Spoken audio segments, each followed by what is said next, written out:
The broadcast is now starting. All attendees are in listen-only mode.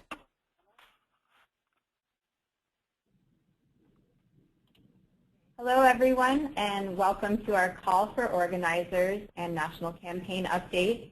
My name is Catherine Castleman. I'm a project coordinator with the Food Day campaign.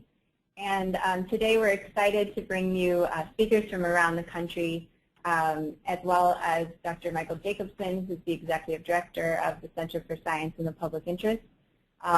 We'll be giving you a brief update of what's going on nationally, and I'm hoping to get you inspired today to start planning for Food Day in October, and hear from you what you're already planning in your own community. So just a note that this call will be recorded, and we'll send all the slides and the video recording to all of you who registered after the call. Quick note about using GoToWebinar if you haven't before. You can type any questions or comments you have into the dashboard on your screen, and we'll address them at the end of the call. You can also, during the Q&A session, press the raise hand button, the little hand icon on your dashboard there, and we can unmute you so you can ask your questions. I mentioned this will be recorded. We'll send it around after the call, so if you missed it, if you want to send it along to your colleagues, please do pass along a recording. And if you have any questions about the webinar or any other questions, please contact us at foodday@cspinet.org. So today's call, I'm going to start it out with a quick introduction.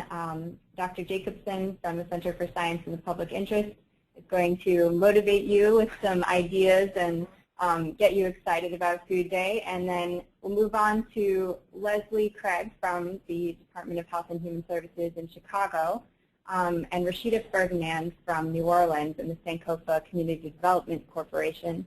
Both of these organizers did a fantastic job last year and have great ideas going this year, so we hope their examples will inspire you as well.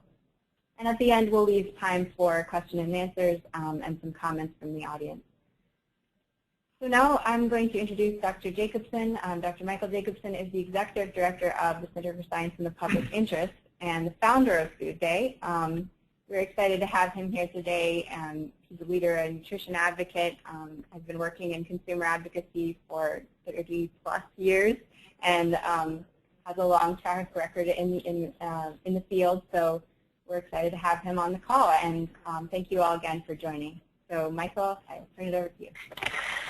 Thank you very much, Catherine, and good afternoon or good morning to you wherever you are. It's exciting for us to be kicking off a new Food Day campaign. We see every day being Food Day, but using Food Day on October 24th and around there then to really highlight food issues for the general public. For Food Day, we lay out kind of a broad menu of issues because food touches so many different things that we're involved with, from farm labor to pollution from excessive use of fertilizer and pesticides on farms, problems for workers at slaughterhouses, which often end up to be safety problems for consumers, and then deceptive marketing of foods, especially to kids, and then the eating of the food. That food should be delicious, nutritious, ideally locally grown, wholesome foods. All too often, Americans are eating junk. Junky restaurant foods, junky processed foods, and there's junk almost everywhere you look. Fancy restaurants sometimes have the junkiest food with all those creamy sauces. Everything is doused with salt. I was at my farmer's market the other day, and they were selling donuts and coffee, which is not exactly locally farm produced.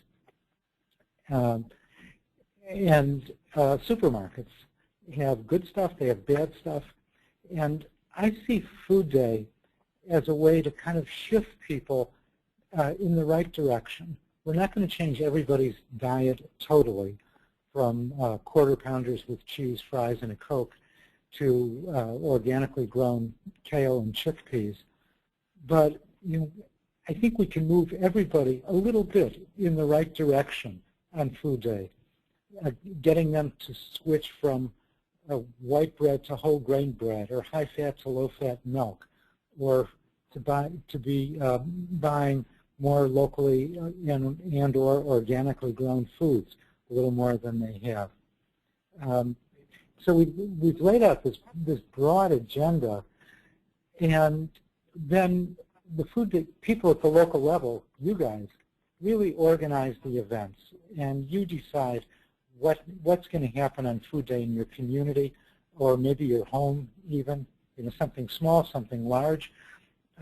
Some Food Day activities, I think I don't know about the majority, a plurality of them focused on health and nutrition, but people interested in sustainable agriculture organized their activities, or school foods, or farm to school programs. So in a way, we lay out this program, but we don't dictate anything. We're all volunteers and try to organize activities and get people involved that often reflect your particular interests. And I know for me, Food Day is a real learning experience where I learn about new issues. I'm not all that familiar with labor issues, some of the food justice issues that are very important. So I've learned a lot about those issues. And I hope all of you can learn about different aspects of food from the ones you have been interested in the past. So we have a few months going to Food Day, between now and Food Day, and I hope that you think of really interesting and ambitious projects to do. College students sometimes organize a speech, a lecture, a dinner, but there's so much more that college students could do in terms of having day-long or even week-long activities on campuses. Religious institutions could have day-long conferences about hunger or food justice or nutrition. There could be cooking demonstrations at farmers markets. We're especially interested in promoting stronger local and state food policies, either through departments of agriculture, say to help small farmers, help get small farmers to produce food and market it in whatever the local big city is, and health departments, which could be very influential in improving a city or state's procurement practices, buying food for schools, colleges, prisons, government office buildings.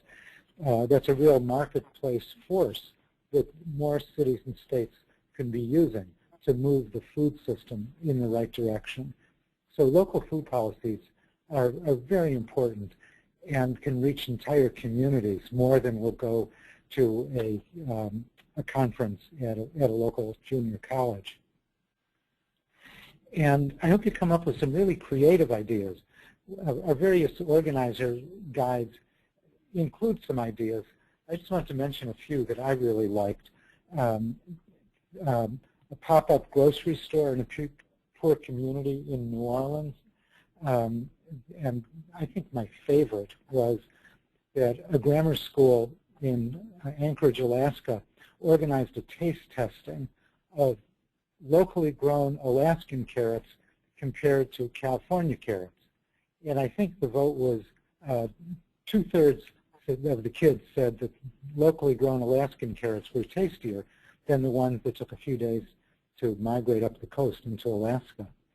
And then a little bit of a thumb in your eye, kids in Bentonville, Arkansas, the home of Walmart, produced junk food halls of shame in their art classes in the local elementary school.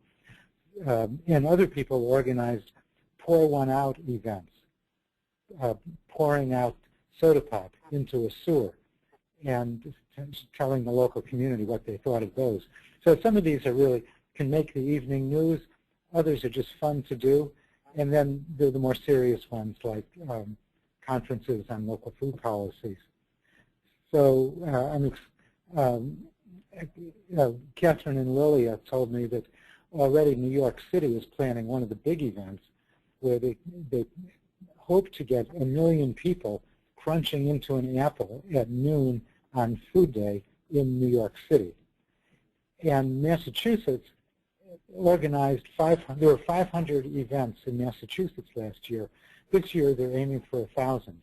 And we're really lucky to have government officials, both in Boston, other communities, and the State Department of Agriculture very involved in that. So I mentioned those two as a challenge. Beat those, guys. Beat those. So let me turn it back to you, Catherine. Great, thank you. And at this point, we can take any questions or comments you have for Dr. Jacobson. If you want to type your question into the dashboard there, I can read it out, or we can take comments verbally if you press the raise hand icon.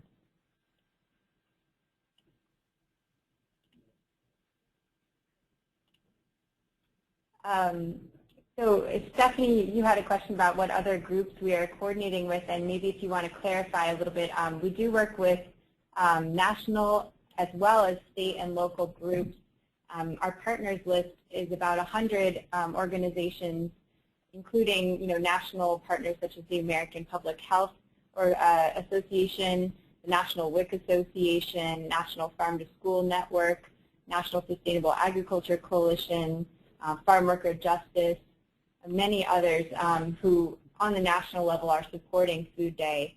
It's a really strong coalition of partners as well as a strong advisory board that includes Michael Pollan, Alice Waters, many other advisors who you may have heard of in the food movement, the American Public Health Association President George Benjamin, and many others. So, I thought one that we ought to mention is Jamie Oliver's Food Revolution. Absolutely. That one of our focuses for this Food Day is getting kids to eat healthier and to learn how to cook. Because if you can't cook, you're at the mercy of restaurants and the packaged food industry.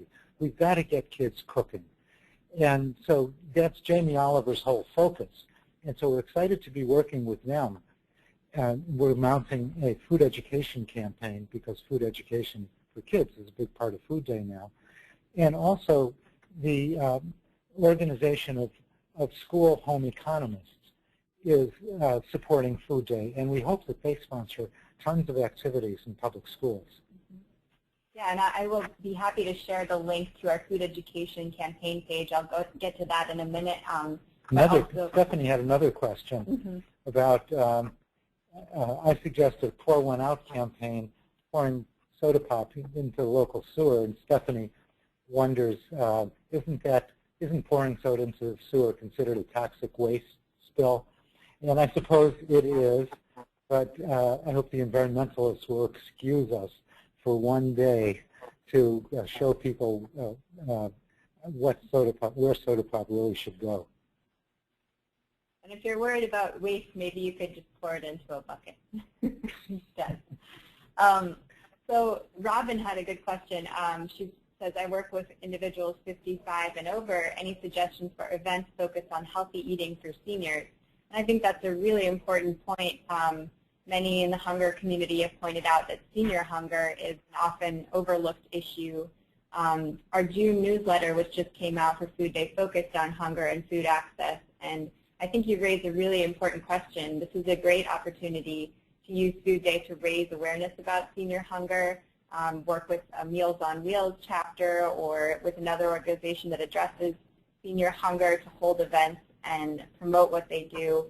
Because you're right, this is a very pressing issue as well and something that can be addressed through Food Day. It would be really interesting to go to nursing homes, senior citizen centers, assisted living facilities that have cafeterias and see what they're serving.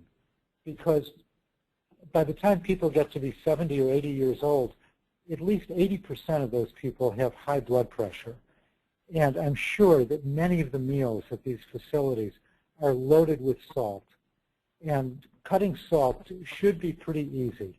So I would make that a high priority in terms of healthier eating for seniors. Plus, kind of the basic thing of eating more fruits and vegetables and whole grains.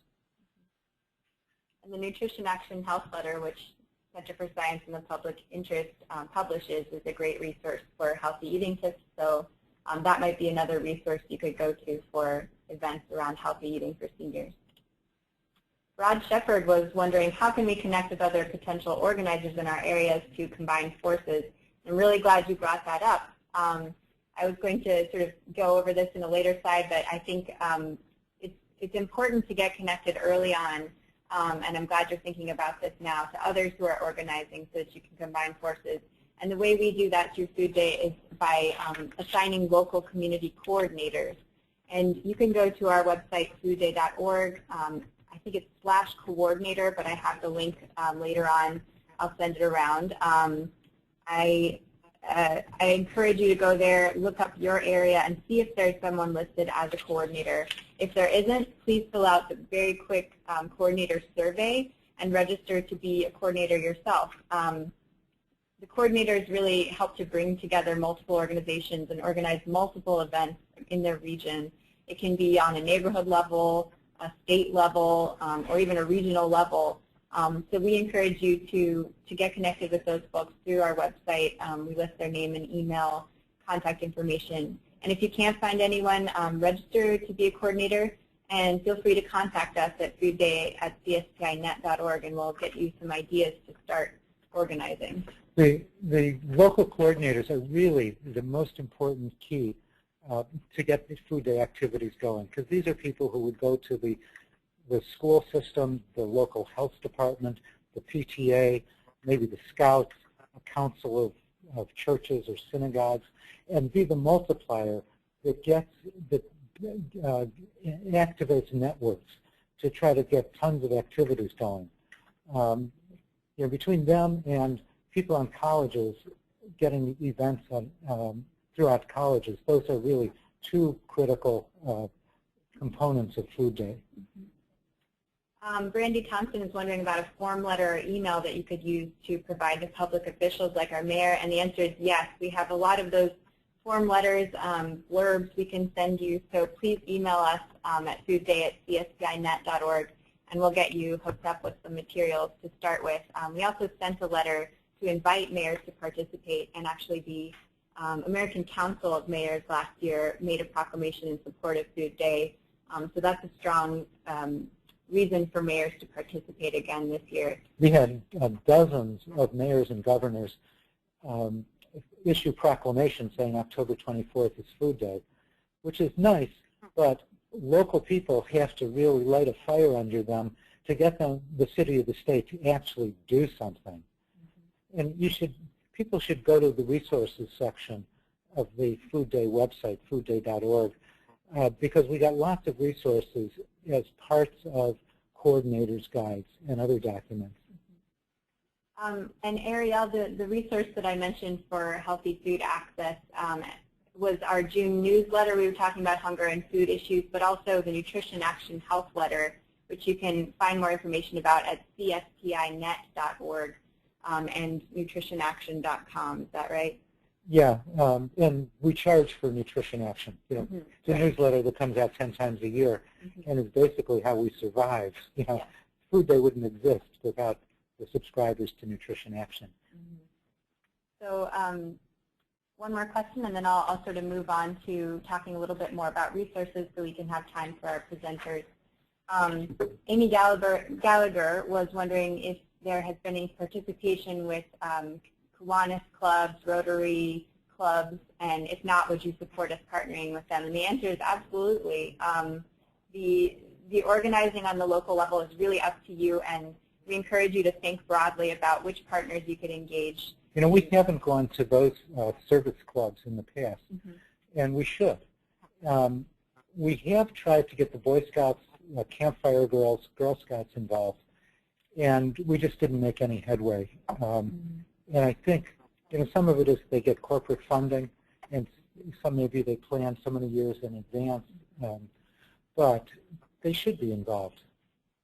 Absolutely. And finally, Elise was wondering how could a national nonprofit participate, and we do have many national partners who are nonprofits, the National Sustainable Agriculture Coalition, among others. So if you would like to talk offline more about how your nonprofit could participate, just shoot us an email and we can set up a time to talk. We'd be happy to talk through that. I think the two general ways that the national groups have participated. One is just publicizing Food Day to their members via listservs, emails, newsletters, and magazines. The other way, and the much, much more productive way, is to activate, mobilize, inspire their local chapters to organize events. And some groups can do it and some groups can't. So thanks for those questions, and thank you, Mike, Great. for being on the call. And now we'll move on to just talking about some resources that will help you get started for Food Day. We mentioned the food education campaign. I encourage everyone to check out this link, foodday.org/food_education. As Mike mentioned, we launched this campaign with Jamie Oliver Food Foundation on Food Revolution Day, which was May 17th. It's called Get Food Education in Every School, and the focus is on getting nutrition education as well as cooking skills to be integrated into education in schools. The first year of the campaign will really be about building support, and we encourage you to go to this page and sign our action alert to show that you support the effort to increase food education and make it accessible for every child in America. And then in the second year of the campaign, we'll move towards really taking action on the issue and having some targeted action in every community. So a few other updates. We've had successful meetings in New Orleans, Boston, New York, and around the country, DC, Jackson, Mississippi, really starting to engage communities. And you'll hear more about some of what's happening when we hear from our speakers. We encourage you to hold your own community forum, and if you're interested in some of the materials we use to present about Food Day at a group meeting, we will be happy to send those to you, and we encourage you to get a group together to start planning early and to see what you can get out of a cross-sector collaboration for Food Day, because the events we've seen so far have been really awesome and inspiring, and we know we can do even more. So 3,200 events in 2012. You can see the highlights in our campaign report, which is also on foodday.org/resources. And these were just the most creative and wonderful activities that all of you came up with, and we're looking forward to seeing even more of them this year.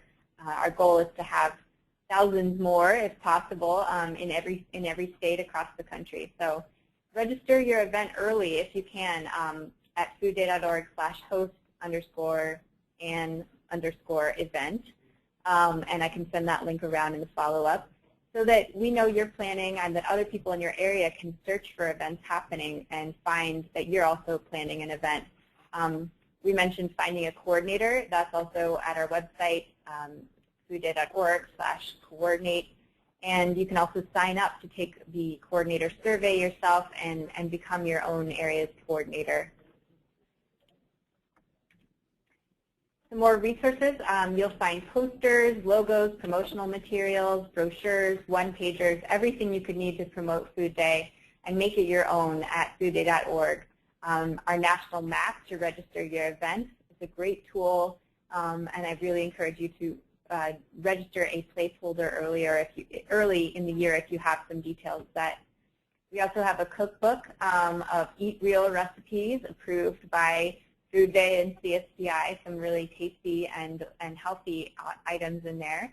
And we have a number of other resources, such as a film screening guide, a guide for organizers that Mike mentioned, guide for school communities to organize, guide for faith communities, guide for campus organizers, suggested reading lists, and fact sheets to learn more about the issues, and tons more. So I really encourage you to check out foodday.org/resources to find what you need to get started.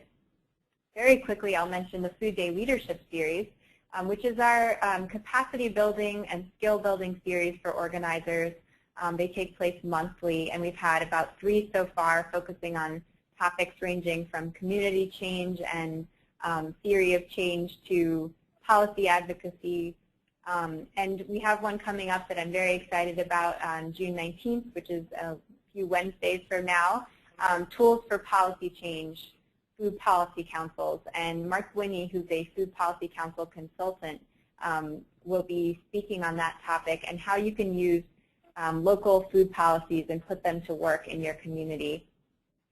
On Wednesday, July 17th, we have another exciting presentation featuring Professor George Lakoff from UC Berkeley, as well as the Berkeley Media Studies Group, who'll be talking about framing your argument for Food Day and making your point to the media. So really refining those messages that you're trying to get across, and how can you communicate them in an interesting and meaningful way. So I encourage you to go to foodday.org/webinars to sign up for those, and also to see archived recordings. If you have any questions, again, please contact us. All right, so at this point, I do want to get to our speakers. Thank you for your patience, Leslie and Rashida. And Leslie, we will start with you to talk to us about what's happening in Chicago for Food Day in 2013. Thanks so much for having us here today. So for Food Day Chicago, the U.S. Department of Health and Human Services in Region 5 has had the pleasure of coordinating Food Day in the Chicagoland area for the last 3 years, and this is the second year that I've been able to help out. And so using the foundation of the past 2 years, as well as guidance from CSPI and a lot of hardworking student interns, we've been able to build some really strong partnerships with community organizations and individuals to really make Food Day in Chicago thrive and grow. And today I'll be talking a little bit more about how we're coordinating for this year. We've made a lot of revisions based on the last 2 years and are really happy with how things have been going this year.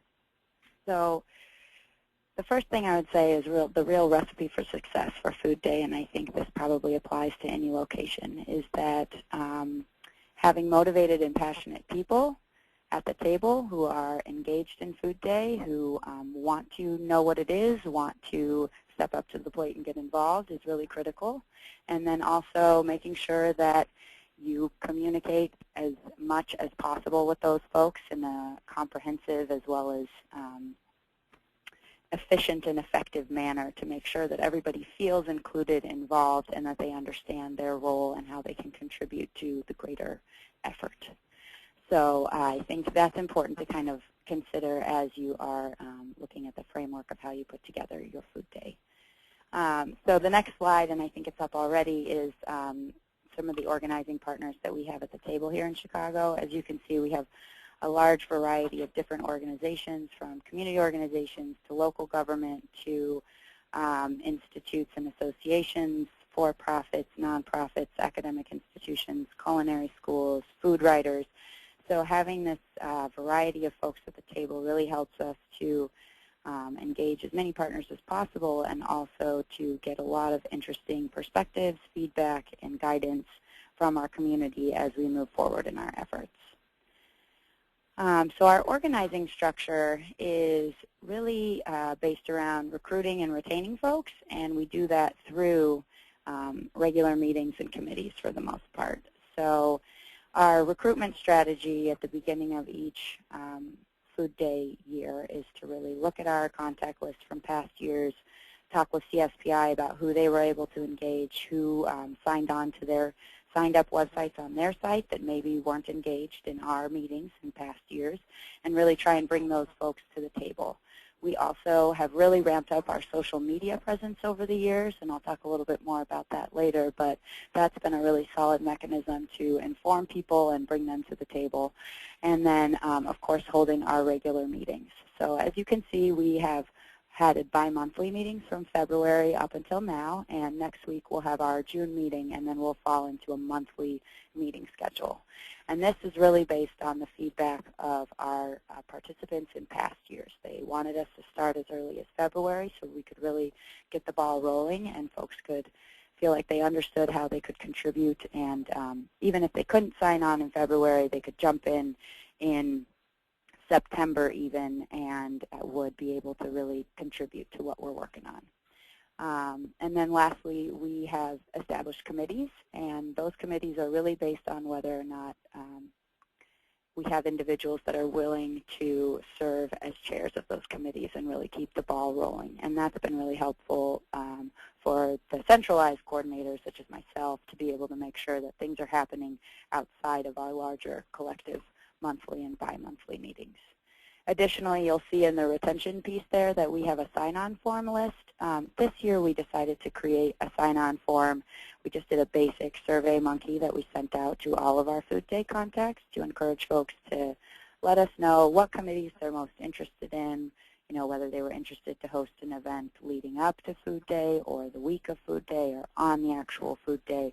And that was really helpful for us to kind of gauge whether or not folks wanted to host events, whether they wanted to volunteer, if they wanted to be on a committee, and what committees seem to be of most interest to individuals. And so that was a pretty basic form. We had it open for a couple months, essentially between our February meetings and our April meetings, and that really shaped how we moved forward with our committees, as well as helped us to really use it as a tool to kind of send out to people that didn't know much about Food Day, and as a way for them to feel like they were getting engaged in a basic, simple way, and then we could pull them into future meetings. So something that we did this year in our meetings is we looked at collective goal setting.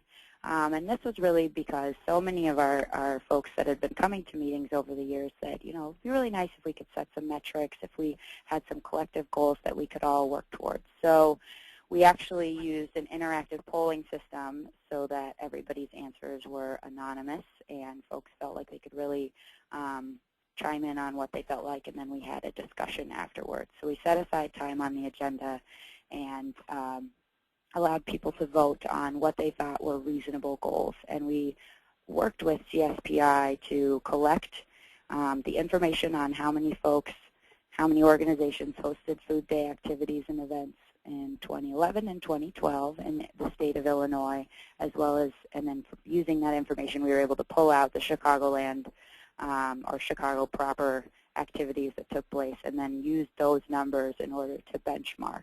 So this year we're looking at engaging at least 40 organizations in the process of Food Day, as well as hosting at least 100 events statewide and 50 events within Chicago. So these are all goals that we think will challenge us, but at the same time are reasonable so folks feel like we can actually achieve our goals that we set. So that, I think, has been a really solid way for us to bring folks together, for everybody to have something that they can work towards together, and we'll continue to provide people with updates throughout our monthly meetings from now on, letting them know where we stand with our goals and how they can contribute to making sure we achieve those goals. The next thing that we did to make sure that folks could really feel engaged was the establishment of committees. And as I said earlier, we really needed to have solid committee chairs, folks that were willing to either lead meetings in person, conference calls, or just ensure that folks were in touch and informed via electronic communication, if that's what worked best. So for example, the social media committee does the majority of their work together through using the internet rather than meeting in person. So as you can see, we have an academic institutions and health professions track. We have a collective event track, restaurant committee, and a social media committee. We did have other committees proposed this year, and we decided to forego those committees based on the fact that we didn't have enough interest and anybody that was willing to step up to chair. So we hope to expand the committees as Food Day grows in 2014 and 15, but we wanted to make sure that what we had was manageable and that folks could really participate as actively as possible with solid leadership. So those committees we've sort of charged with, prior to each of our monthly meetings, we'd really like for you to somehow connect with your committee, whether an in-person meeting or just some electronic communication to make sure everyone's on the same page, and then do a report out at our meetings so that we're all on the same page. And then, of course, folks can sign on to a committee at any point in the process. The next thing, so our social media committee has really taken on building a solid online presence for us. And so this has been a really great way for us to better engage with our committee members. And I do apologize. About 20 minutes ago, I received an email from our social media committee chair who said that she has changed the Facebook to be Food Day Shy, to be consistent with our Twitter and our Pinterest page. So that's how you can find us on Facebook now. And these are all of our other links. So I really encourage you all to connect with us on Facebook and Twitter and Pinterest and all of these. Check out these websites. I think it would be great for us to be able to learn from other cities, towns, entities working on Food Day, and we'd love to share what you're doing in other areas as well. So our social media team is ready and willing to be promoting what you're doing outside of the Chicagoland area. And as you can see, we really utilize a local website here, www.healthierchicago.org, as our sort of centralized hub for those that may not use social media or might not have access to those websites at their work place. So I will have a screenshot of kind of how that web page looks later on, just so you can see how we're able to post that information. Next, I want to talk briefly about the Eat Real Chicago campaign. And this is actually something that's really well linked in with our social media committee as well. What we've decided to do, as Dr. Jacobson mentioned, for many of us, Food Day is every day. And we really wanted to highlight that here in the Chicagoland area. And so as a result, we've created the Eat Real Chicago campaign and are really focusing through our social media efforts to promote a different fruit or vegetable each month. And these are locally grown, locally available fruits and vegetables. And our social media team is each day sending out a different factoid about this, whether it's health-related, preparation-related, where it comes from, those types of things. And then we're trying to make it as tangible as possible so folks can not only comment and contribute to polls and questions that we post related to these items, but also at the closing we do a random selection of those that have contributed, and we try to send them something, whether it be a bunch of asparagus or whether it be a baseball cap with asparagus on it. So we are really trying to make it, bring the social media to life and also create a tangible aspect to it as well. So I encourage you to visit our website for more information. And in fact, since we've set these, we've also set fruits and vegetables for November and December because we really wanted to demonstrate that Chicago believes in Food Day past October. And so we'll continue to promote the Eat Real Chicago campaign following the October 24th celebration. And lastly, this is the screenshot that we have. It's not super fancy. I didn't keep all the images above and on either side of the page because I really just wanted to demonstrate how we try and keep things short and simple, but you can see we kind of explain what Food Day is. We link folks to the Eat Real campaign, notify them of our upcoming meeting schedule, and then we also let them know how they can give them information on the different committees, as well as how they can link into our different social media pages. So we try and keep everything concise and comprehensive on that home page, and then you can really delve into the content on the sub-pages. I tried to go through this quickly to ensure that there was time for the next presenter as well as question and answer.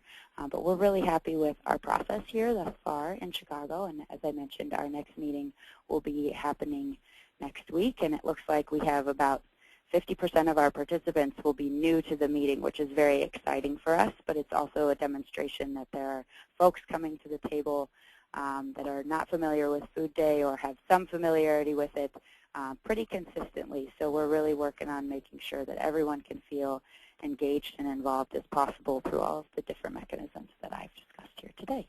Feel free to reach out to us on our Gmail account as well as I mentioned, all of our social media. We'd love to connect with you.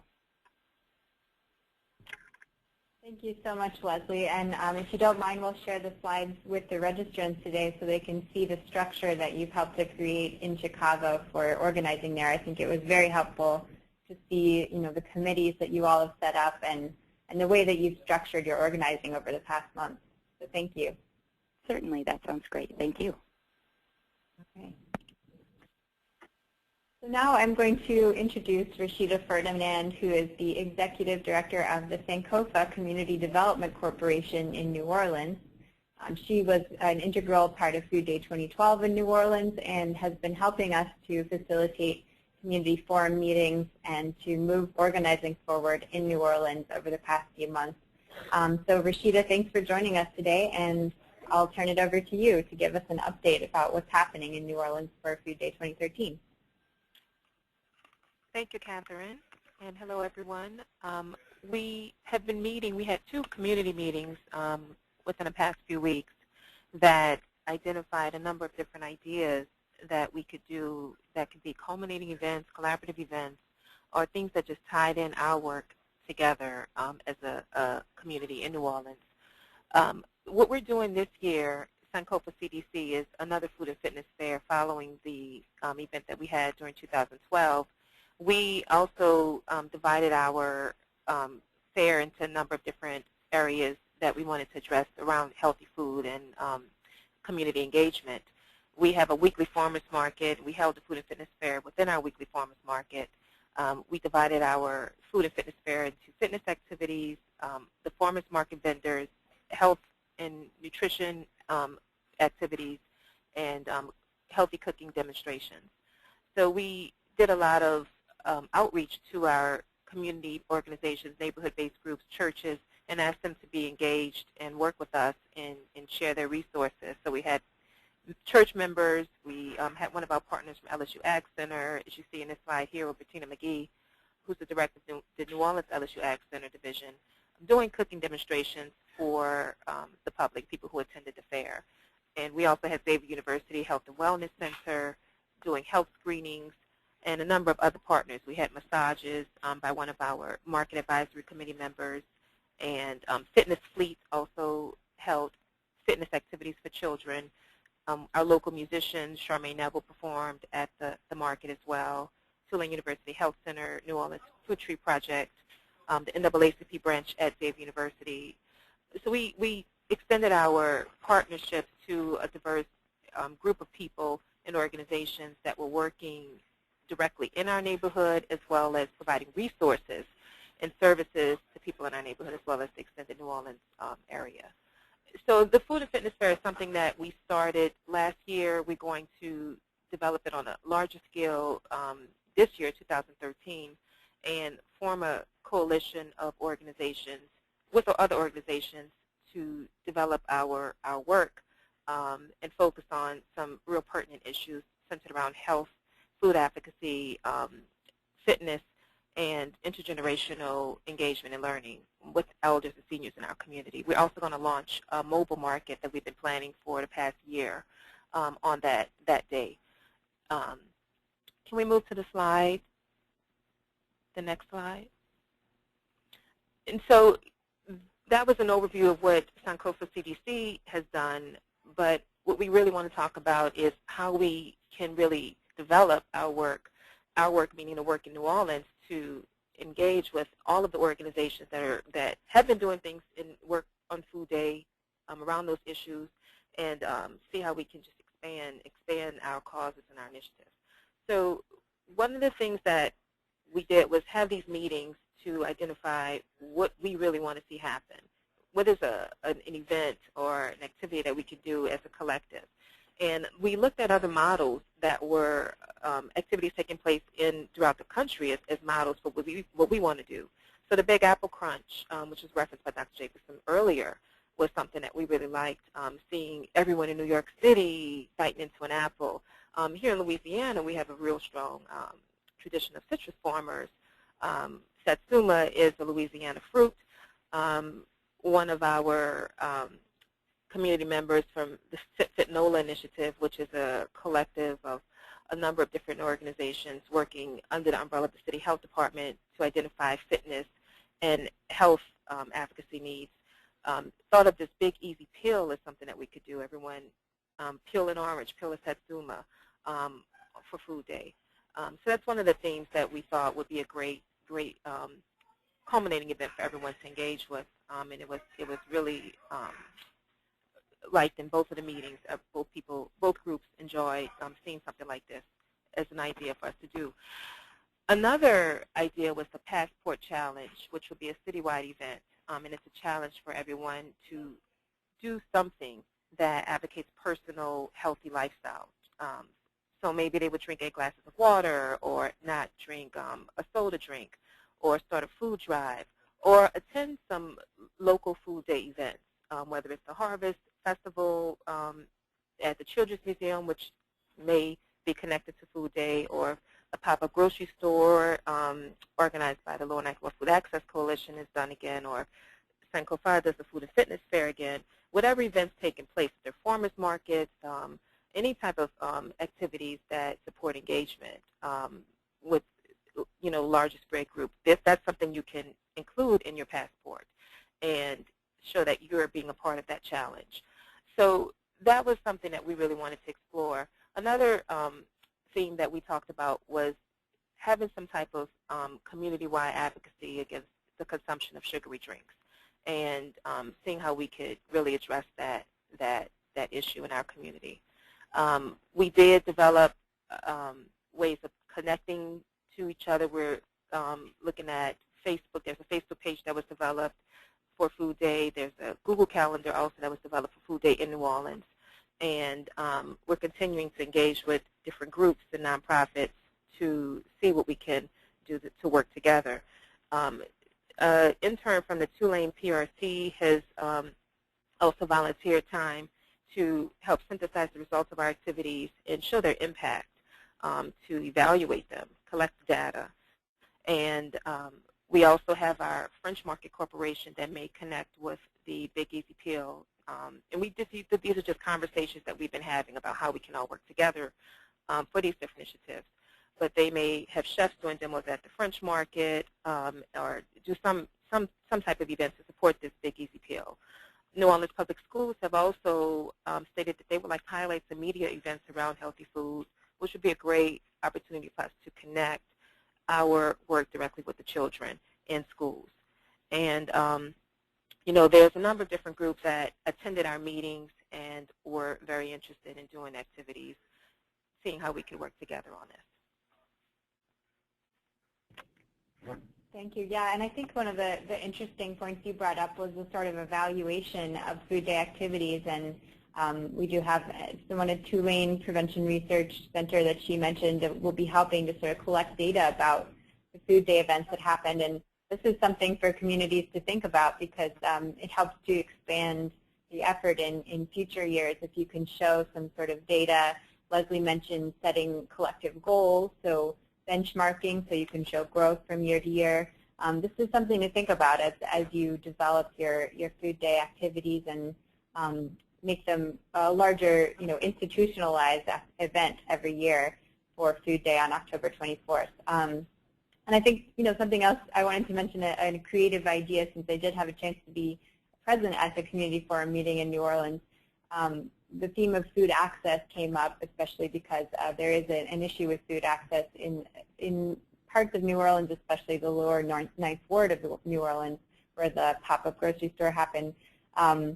But one of the participants of the meeting suggested having a sort of tour, a food access tour for city council members, where they sort of have the experience of going to the nearest supermarket, which might be several miles, and doing the trek across town to get their groceries, and really experiencing what it's like for residents of the area to get their groceries. So I thought that was kind of an interesting idea for engaging local officials around the issue of food access. And something similar actually was organized in Tulsa, Oklahoma last year.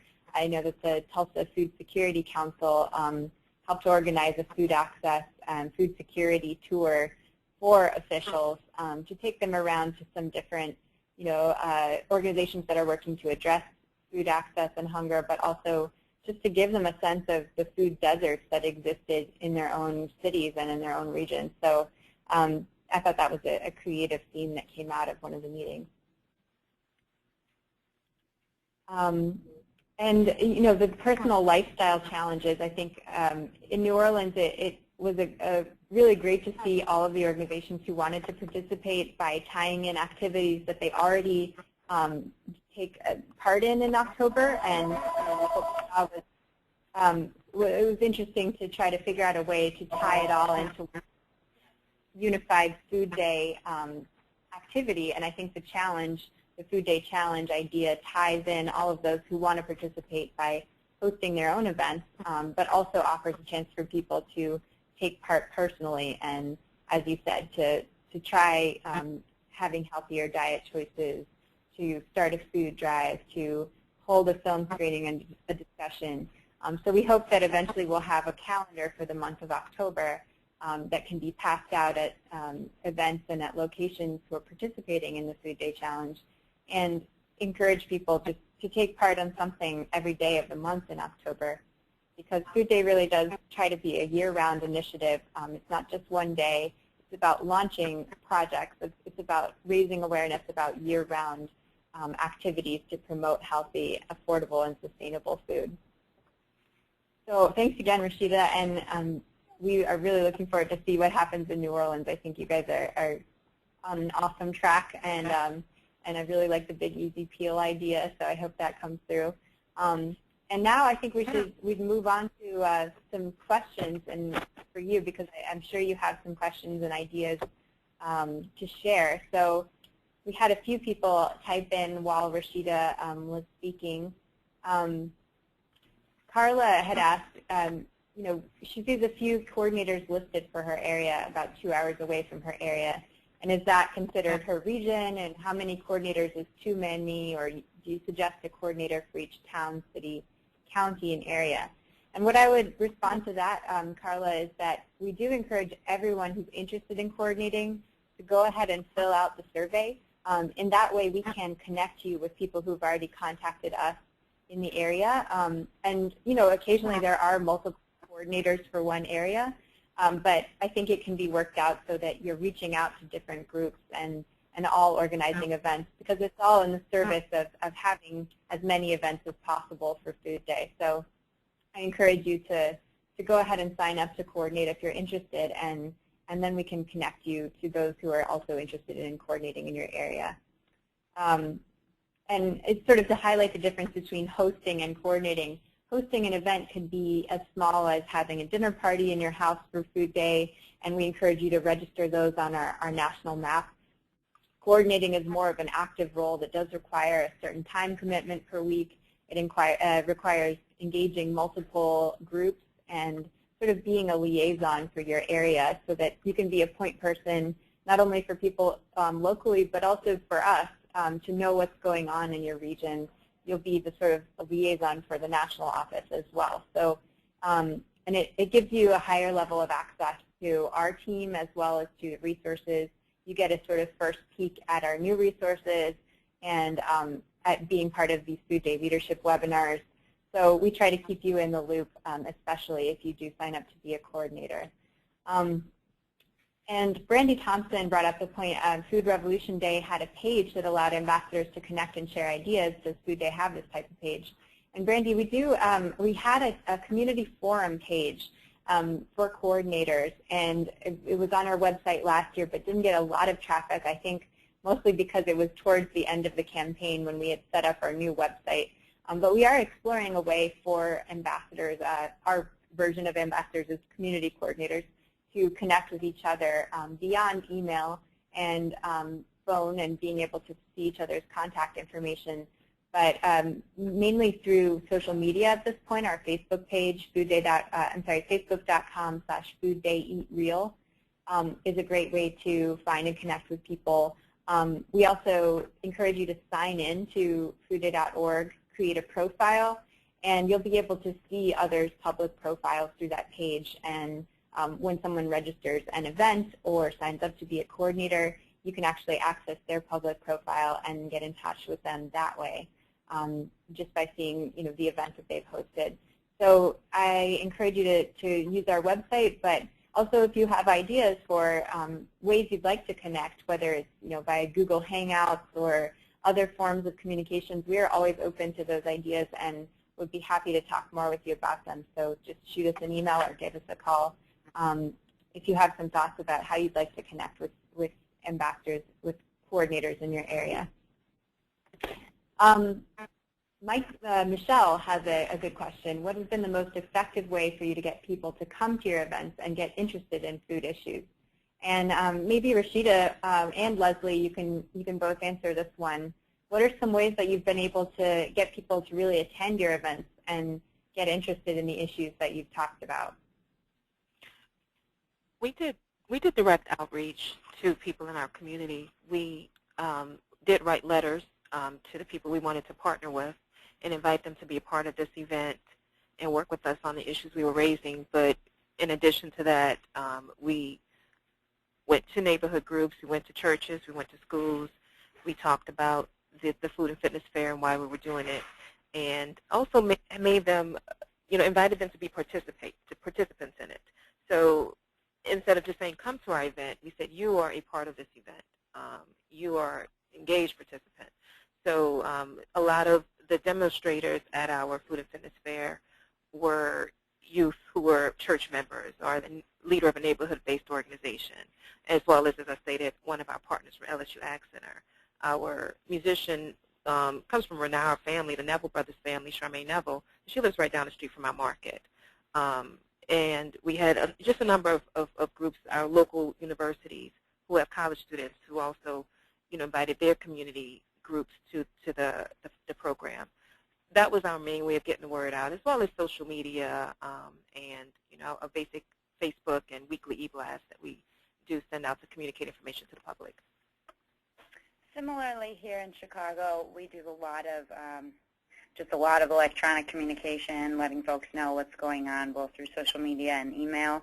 But we also have a very solid network of folks that know each other, that outreach to each other. So while we encourage organizations and individuals to host their own events, we support them in promoting those. So if they inform us what they would like us to send out to folks, we do that and as actively as possible. And then additionally, something that I didn't talk too much about is that we have a larger collective event that will take place on October 24th downtown Chicago at the city's Farmers Market on Daley Plaza. And because we're downtown and because it's during the workday, we naturally get a lot of traffic, but of course we work with the city because it's through their farmers market. We do a press release with the city, and we also work with CSPI to make sure we're included in their national announcements, and then really encourage all of the community organizations that are involved in that collective event to promote it themselves through their networks. So we sort of dually promote the smaller activities that might be more one-offs hosted by individual organizations or individuals, and then simultaneously we promote our larger collective event that we have somewhere between 20 to 40 different organizations and individuals in the Chicago area contributing to in different ways. Great, thank you, and hopefully that gave you some ideas to start with, Michelle. And I think that, yeah, we found that it depends on the community in terms of getting people to come out for events, but I think having a sort of central event or activity that everyone can link into in some way that has a very low barrier to entry, something like the Apple Crunch, tends to get a lot of participation. So feel free to reach out to us if you'd like to talk more about some ways to get the word out, get people to get interested. I would encourage you too to think about conferences that you might be that you might be attending in the future. For everyone, group meetings, conferences are a great opportunity to spread the word about Food Day and the mission of Food Day. So you can print out a couple of our one-pagers from the website and take them along with you to help people learn about what the goal of the event is and to help them get started with organizing. So that might be a way to introduce this idea of Food Day, as well as get people talking about the issues a little bit early on in the year. So thank you so much again to both of our presenters, Leslie Craig from Chicago and Rashida Ferdinand from New Orleans, and Dr. Michael Jacobson from the Center for Science in the Public Interest. We are so excited to have all of you on this call and see the events you're planning. Please visit foodday.org and register your placeholder event if you have something planned already, and just stay in touch with us. Sign up to coordinate, reach out if you'd like to get connected more in your area, and we'd be happy to provide any resources that we have to get you started for Food Day. And we're looking forward to a really great celebration in 2013. So thank you all for joining. We'll send around the link to this call recording as well as the slides so you can share it with your colleagues, and let us know if you have any questions. Thanks again.